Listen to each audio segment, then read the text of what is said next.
Toma, seu otário! Toma! O Endrick, ele com pouquíssimos jogos pelo Lyon, ele mostrou a imbecilidade do Xabi Alonso. O Hendrick chegou no Lyon e fez em poucos jogos o que muitos técnicos demoram anos para admitir, que erraram feio. Porque enquanto ele sobrava no Palmeiras, decidia na seleção e resolvia quando entrava no Real Madrid, teve treinador que achou que banco era lugar para craque. Bastou ganhar minutos para calar geral, virar protagonista, meter hat-trick e virar assunto na mídia europeia. E agora fica a pergunta que incomoda. Foi o Hendrick que evoluiu ou teve gente grande que tentou frear? Se liga só nessa polêmica que tá dando o que falar. Como eu gostaria que o Endrick encontrasse o Xabi Alonso na rua e falasse o que eu já falei muito pro Vampeta nesse programa. Toma, seu otário! Toma! O Endrick, ele com pouquíssimos jogos pelo Lyon, ele mostrou a imbecilidade do Xabi Alonso de não dar nem minutagem pro moleque, de não deixar nenhum moleque tentar alguma coisa. O Endrick é um jogador acima da média. Ele já mostrou isso no Palmeiras, ele já mostrou isso na seleção brasileira, quando recebeu chances e começou fazendo muitos gols. Ele mostrou isso no começo de Real Madrid, que quando ele entrava, ele se garantia e também fez alguns gols importantes, inclusive pelo Real Madrid. E aí, de repente, isso é pra gente ver como um treinador, ele pode prejudicar a carreira de um jogador, Piperno. Porra, o moleque chegou, ele já foi eleito craque do jogo 3 ou 4 vezes, em pouquíssimos jogos. Fez o hat-trick agora, 3 gols no mesmo jogo, e vem tendo o impacto da chegada dele na França, comparado até ao impacto do Neymar, quando chegou no PSG, Piperno. Claro, não tem, pra mim, comparação, como o próprio Endrick disse. Mas é um baita começo pra calar a boca do Xabi Alonso, né, Piperno? O Pilhado, eu sou muito suspeito para falar do Endrick, sempre apostei que ele jogaria a Copa do Mundo se tivesse alguma oportunidade de jogar em algum time. Até já falei isso com o Raí aqui várias vezes. Eu acho que ele tem potencial para ser, depois que o Ronaldo Fenômeno parou, do pós-Reinaldo para cá, eu acho que ele tem potencial para ser o melhor 9 que o Brasil revelou, embora ele seja um jogador de outras características, não seja aquele 9 puro sangue e tal, aquele cara que só faz isso porque ele é um atacante multifuncional. O Endrick, é claro, que é um jogador fora da curva, um jogador muito acima da média. Eu acho que o Endrick, depois do Ronaldo, é o melhor 9 que o futebol brasileiro revelou. Pelo menos para mim, ele é potencialmente um cara desse tamanho, embora ele não seja só um 9, seja um atacante que pode cumprir outras funções, abre muitas possibilidades. A imprensa espanhola está rolando de rir com o fato de que o Real Madrid perdeu um jogadorzaço. Toda hora tem comentários. Agora mesmo estava lendo de novo mais alguns aqui.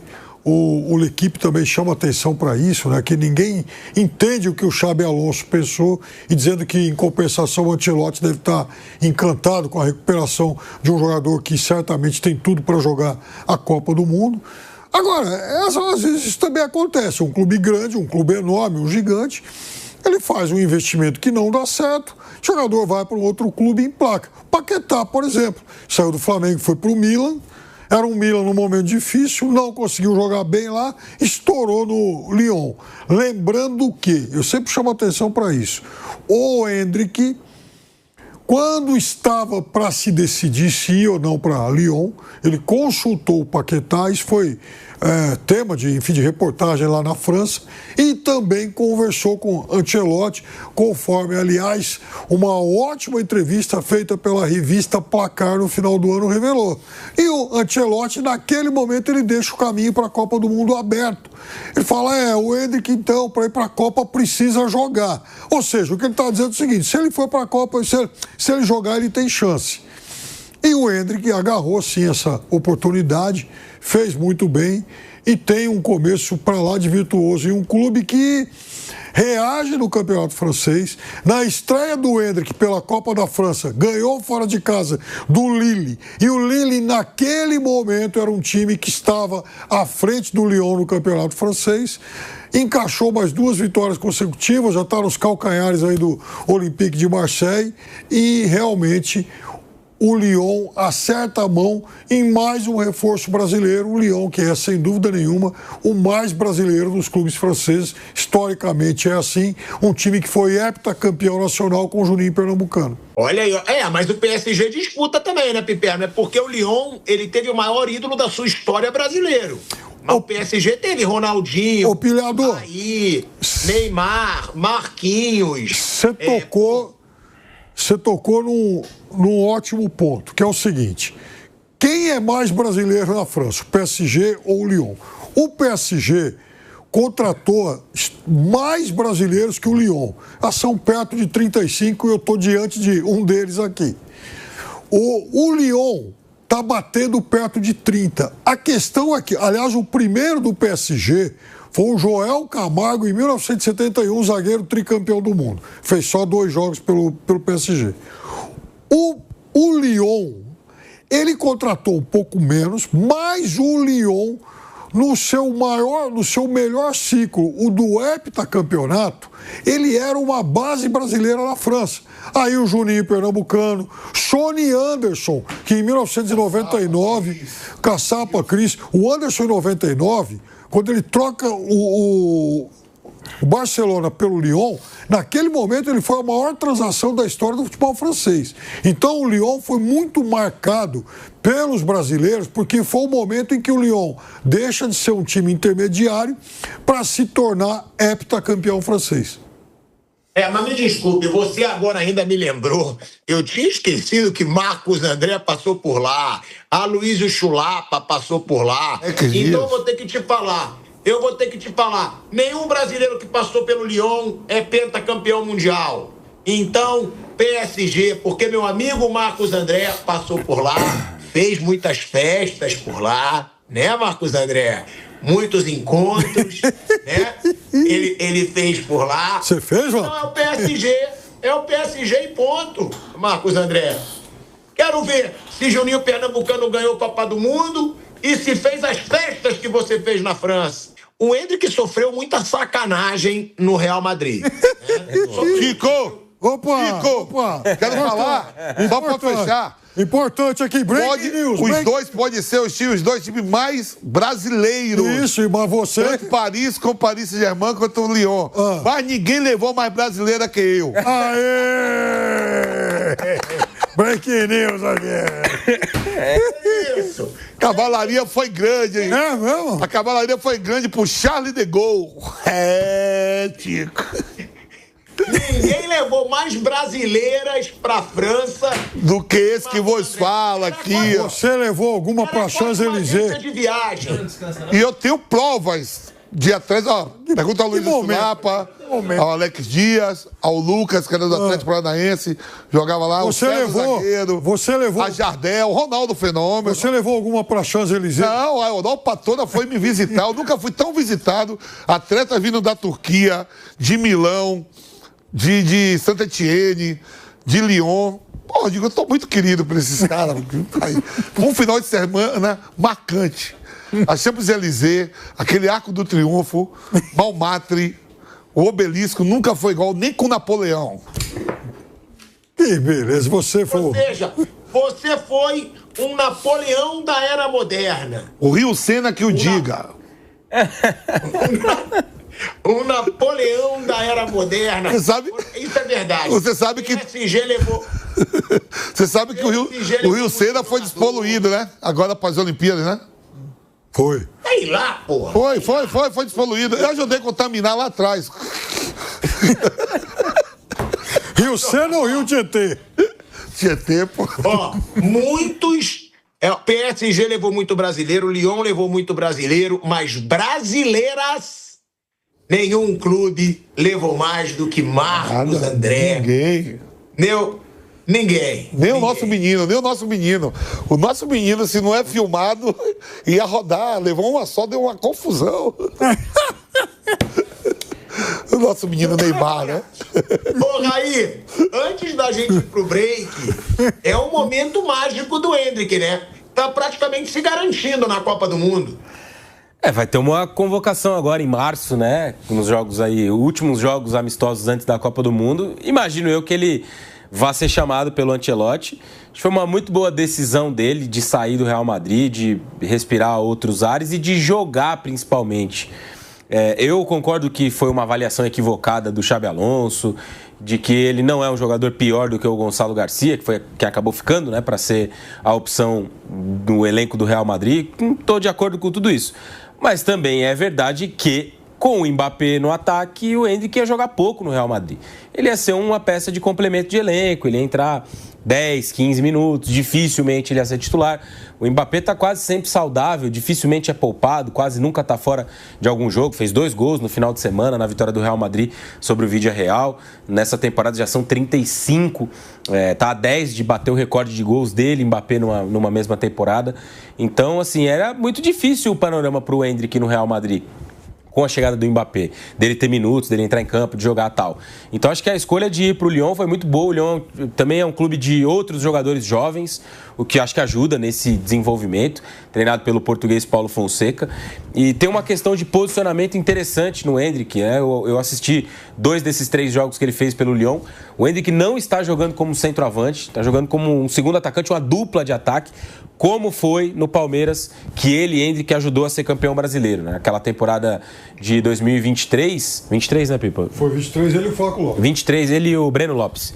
Ele e o Breno Lopes em 23, jogando como uma dupla de ataque. O Abel mexe no time depois da eliminação pro Boca, que o Piperno se referia aqui há pouco, e aí vem jogar com 3 zagueiros e ele de atacante ao lado do Breno Lopes. No Lyon a mesma coisa, não com 3 zagueiros, mas com uma dupla de ataque. Então um posicionamento diferente e que tá fazendo o Endrick, assim, renascer, entre aspas, né, na carreira aí dentro do futebol europeu. Já tinha feito um gol lá de classificação na Copa da França, 3 nesse final de semana contra o Metz no Campeonato Francês. O Lyon é líder da Europa League na fase de liga, então pode ser que vá longe também nessa competição. O Endrick ainda não está disponível para esse torneio, mas a partir do mata-mata estará também. Então, assim, pode terminar até a temporada com um título de Europa League, quem sabe. Seria algo importante para o Lyon, né? É o melhor time da primeira fase, vai brigar pelo troféu. E no Campeonato Francês não vai dar para brigar pelo título, mas, pô, fazer uma campanha de voltar para a Champions, ele fazendo gols, dando assistências, contribuindo bem. Então, para o Endrick foi muito bom, foi muito boa essa saída para jogar no Lyon e ele está jogando muito bem. Imagino eu que dentro desse vácuo aí de um 9 na seleção brasileira, ele será chamado pelo Ancelotti. Aliás, rapidamente, esse final de semana foi um fim de semana muito positivo para os brasileiros na Europa, pensando em Copa do Mundo, pensando em seleção brasileira. Matheus Cunha fez gol de vitória do Manchester City contra o Arsenal, fora de casa. O Manchester United se reerguendo aí depois de um momento complicado, né? Já ganhou 2 clássicos com o Carrick no comando, bateu o City, bateu o Arsenal fora de casa. O Igor Thiago vem numa batida muito boa no Brentford, vice-artilheiro da Premier League, 16 gols contra 21 do Haaland. É muito difícil disputar artilharia contra o Haaland. E o Endrick também, né? Marcando 3 gols, já são 4 nessa ainda curta passagem dele pelo Lyon. Então, imagino que o Ancelotti assistiu contente aos brasileiros em ação esse final de semana na Europa. É isso, né? Raizinho trazendo aí seu conhecimento do futebol europeu. Agora, falando bem curto e grosso, que eu vou esperar depois o break para perguntar pro Vampeta, é uma palhaçada do Xabi Alonso, um palhaço, na verdade, ter jogado tão para baixo um baita jogador. Não dá, gente. Não dá para dizer que o Gonçalo joga mais que o Endrick. Pelo amor de Deus. E o Endrick foi para a França, tomou uma decisão corajosa e está provando que é jogador de seleção brasileira, que é jogador para ser grande na Europa. Marcos André, você que passou por Paris, que levou tantas mulheres para Paris, como você mesmo disse, no Paris Saint-Germain, o que você tem É o quê, cara? Fala. Eu já levei pra Vila Maria também, não é só Paris. Eu levo pra um monte de lugar. Já levou pro Debrécia. Debrécia, Tatuapé, Copacabana. Internacional, o homem aqui. Juarez. O André é o homem de diversas mulheres.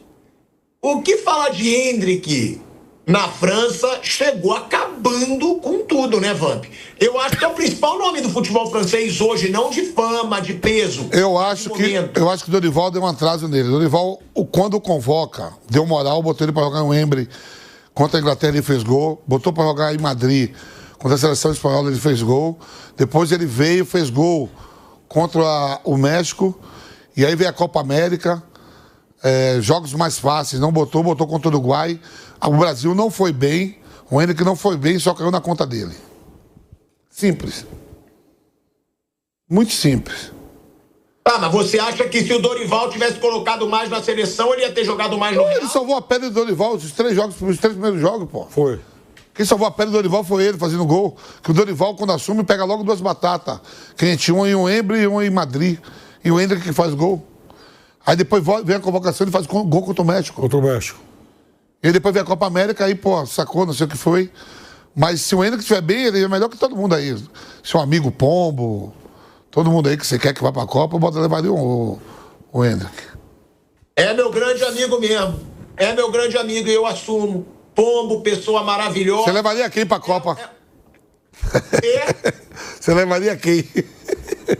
Levaria meus amigos comigo pra assistir. Né, Marcos André? Você levaria o povo pra assistir a Copa, eu também levaria. Só um minutinho, Tico, aí, que não tá na pauta do programa. Eu vou falar assim, em relação ao Paris Saint-Germain. O Paris Saint-Germain é fundado em 1970, certo, Pepe? Certo. É um campeão europeu? É um campeão europeu. Ganhou, né? O último campeão da Liga, né? E aí, e os investimentos vêm de onde? Do Catar? Sim. Investimento do Catar.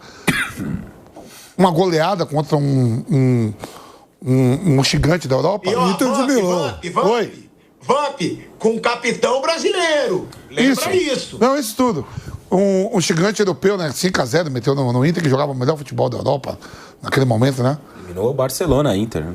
Pô, aí botou dentro do seu currículo, dentro da sua história, campeão europeu, campeão mundial de clubes. Jogou lá Mbappé, Neymar e Messi juntos, certo? Certo. Aí,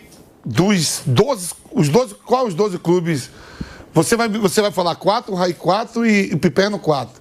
Quem é considerado os 12 maiores do Brasil? Seus 4. Os 4 grandes aqui de São Paulo. Pronto. Você aí. Os 4 grandes do Brasil? Não, os 12 que falam. Ah, os 12? O Piperno falou os 4 de São Paulo, os 4 do Rio. E você, Tico, eu fico com 2 de Minas e você com 2 do Rio Grande do Sul, certo? Fico com 2 do Rio Grande do Sul, por quê? Não, pra dar os 12, seu burro. Pô, botou... Não, eu tenho... O Flamengo tem que ficar Mas comigo, o Flamengo já tá na conta. Já tá na conta, tá bom, mas todo mundo entendeu. Aquele entendeu também, que ele é tão Flamengo que tudo é Flamengo. Calma, o Nabo vem na hora certa. Aí dos 12 grandes, ó, comparei o Paris Saint-Germain lá na Europa. Dos 12 grandes do futebol brasileiro, qual foi o último a ganhar a Libertadores? Flamengo. Não, o último a ganhar, a ter Libertadores na sua história. Que não tinha. O último que venceu não Fluminense, tinha? Botafogo. Botafogo, certo, Tico? Campeão brasileiro e não tinha, era gozado por todo que não tinha. Aí chega aqui um americano lá e bota americano no texto. A torcida do Botafogo quer matar o cara, pô, agora. Se não é o cara, o Botafogo só disputava pra não cair. Só para não cair, eu não sei que o Flamengo, mas mexeu com emoções. Ele botou o Botafogo numa outra prateleira. O Botafogo hoje está em pré-Libertadores. O dinheiro do Catar botou o Paris Saint-Germain entre a prateleira de grandes clubes europeus. Então, só para dar um exemplo assim, ó, porque eu estou vendo uma revolta da torcida querendo matar o John Textor. Mas eu tô falando assim, essa mesma torcida ele deu a emoção de não ser gozada por parte de todos que não tinha nada. Sim. Isso vale quanto, me perto? Pô. Isso vale quanto? Nossa Senhora. Só isso, Tico. Só um exemplo aqui que eu vou dar. E se o cara sair, vai brigar de novo pra... Lógico, lá teve seu Emil Pinheiros, que... Bicheiro. Teve o Montenegro, teve sua história. Mas se não é o John Textor, o dinheiro dele, não sei de onde é que vem, se teve um treino ou não, para trazer a Almada, para trazer Luiz Henrique, para trazer Igor Jesus, botou o Botafogo na prateleira de campeões dos grandes, dentro da Libertadores, campeão brasileiro, e não está mais disputando para cair não, hein? Terminou no último brasileiro em sétimo. Porque o Bahia terminou em sexto. Né? Isso aí. Não, oitavo. Oitavo. Os É que dois São foram Paulo- pra pré, né? Pra Fluminense pré-Libertadores. foi o sexto. Não, só queria dar só esse toque, Tico. Não estava em pauta. Não estava em pauta, mas você Não, o Botafogo pode- quinto, né? Não, o Botafogo foi pra pré também. Não, você entendeu o que eu tô falando, Tico? Como é? Quarto. Vem cá, o que o palmeirense não daria pra dizer que ganhou o Mundial de Clubes? Que vem essa coração de 58 tudo assim? Vamos supor agora. Chegou alguém aí, botou dinheiro pra caramba, foi lá, ganhou daqui a 2 anos, tá lá, não sei. Não tô falando que o Botafogo é bem administrado até, mas eu sei que com a chegada desse cara, ele tirou o Botafogo de uma prateleira que não tinha essa conquista e tem.